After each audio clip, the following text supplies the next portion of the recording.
Walk onto any dealer lot in America right now, and you'll see the same scene play out a dozen times before lunch. A young family, 2 kids in tow, signing a 6 or 7-year loan on a $35,000 3-row crossover. Heated everything. A grill the size of a barn door. A monthly payment that quietly eats a family vacation every single year. And parked in the far corner, unloved and unwanted, sits a vehicle that hauls more people, swallows more cargo, slides its doors open in a tight parking space without dinging the car next to it, and will very likely still be running long after that shiny SUV has had its second transmission. It's a minivan, and almost nobody wants to be seen in one. That stigma right there is the single biggest discount in the used car market. The minivan is uncool. It says soccer practice. It says you've surrendered. It says the adventure is over. And because of that image alone, some of the most reliable, most practical family machines ever engineered sit on the used market for the price of a tired economy hatchback. While everyone else pays an image tax to look rugged in traffic they never leave, the people who actually run the numbers are quietly scooping up the smartest family transport in the country. So today, we're counting down 3 cheap minivans everyone ignores, but that are absolute gold mines. 3 vans the badge chasers drive straight past, the spreadsheet crowd secretly adore, and the high-mileage drivers swear by. We start with a forgotten little overachiever, climb through a practicality king that hides one expensive catch, and finish with the closest thing to an unkillable family vehicle that not very much money can buy. In third place, the Mazda 5. This is the minivan for people who hate minivans, and that contradiction is exactly why it's so cheap and so good. Mazda took the bones of the Mazda 3 and built a compact, sliding door, 3-row van that parks like a regular car and drives like, well, a Mazda. You get the footprint of a small hatchback, but with twin sliding rear doors and genuine seating for 6 across 3 rows. Under the hood, you'll find a naturally aspirated 4-cylinder, the 2.3-liter early on, then a 2.5 in the later cars, both chain-driven units with no turbo to cook and no fragile direct injection drama. Fuel economy lands in the low to mid-20s combined, which for a 6-seater is honest.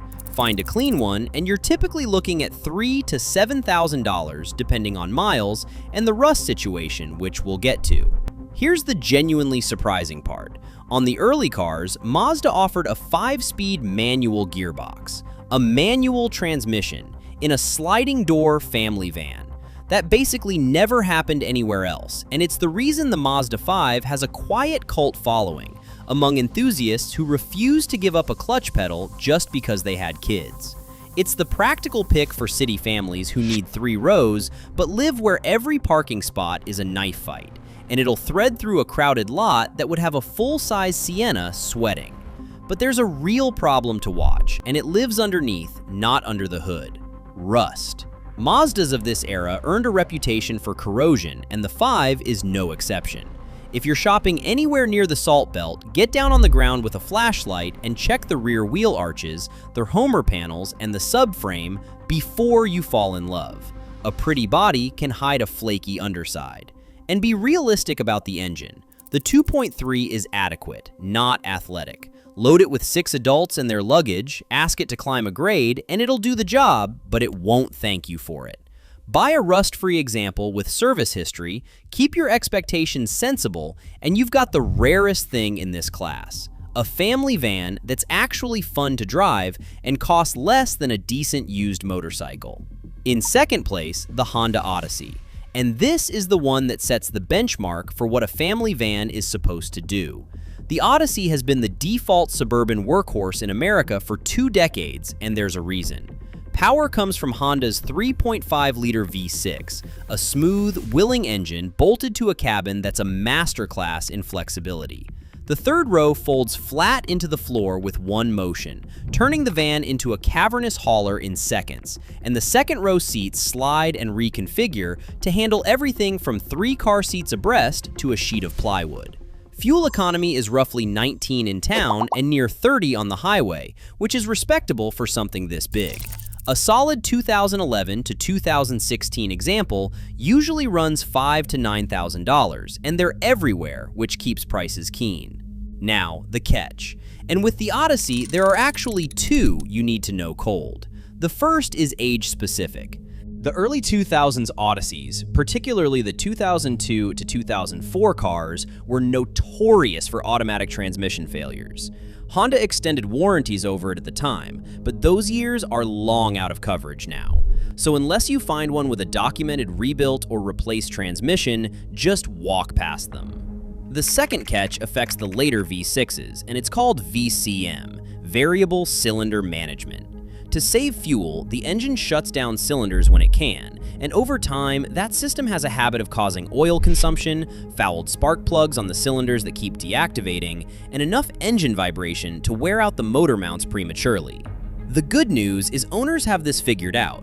On the test drive, watch for any shudder at cruising speed and ask to see oil top-up habits, because a Honda that drinks a quart between changes is telling you something. Plenty of owners simply fit a small, inexpensive device that disables VCM entirely, and the problem vanishes. Sort that out, stick to a well-maintained later model, and the Odyssey rewards you with the kind of do-anything practicality that makes those overpriced crossovers look like fashion accessories. It's the van that quietly moved a generation of American families, and it'll move yours for a fraction of what the dealer wants for a new one. And finally, in first place, the Toyota Sienna, the buy-it-and-forget-it champion of the entire minivan world.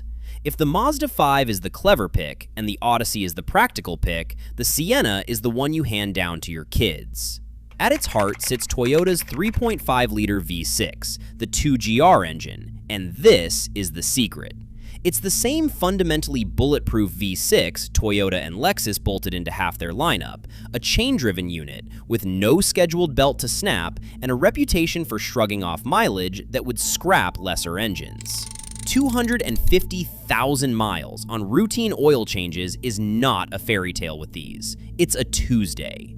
But the Sienna's real trump card, the thing that makes it a genuine gold mine, is something no rival could match for years: all-wheel drive.